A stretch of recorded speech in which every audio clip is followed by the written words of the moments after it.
Детская шахматная лига СКФО, проводимая в рамках 4-го международного шахматного фестиваля «Башня Согласия», продолжается. Сегодня, во второй день турнира, партии разыгрывали участники из регионов Северного Кавказа в возрасте до 13 лет. Соревнования проводятся по швейцарской системе в 9 туров в соответствии с действующими правилами ФИДЕ.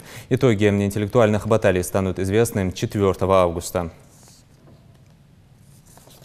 Сегодня было 3 партии, 2 из них выиграла, одну проиграла. Я поторопилась и не увидела один ход. Просто поторопилась и ошибку допустила. 4-й год подряд под патронажем депутата Государственной Думы Харсиева Алихана.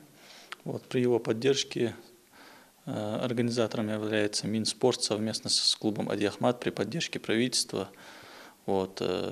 Каждый год в рамках этого фестиваля проводится несколько чемпионатов, как среди детей, так и среди взрослых, так и суперматчи между известными гроссмейстерами.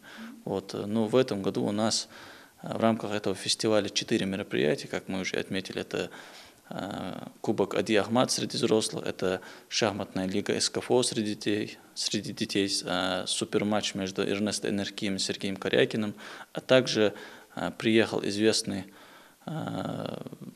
скажем, шахматист тоже, Костев Александр Николаевич. Он будет комментировать сам матч, и после матча, до матча точнее, будет проводить мастер-класс для учителей, которые у нас преподают в школах шахматы.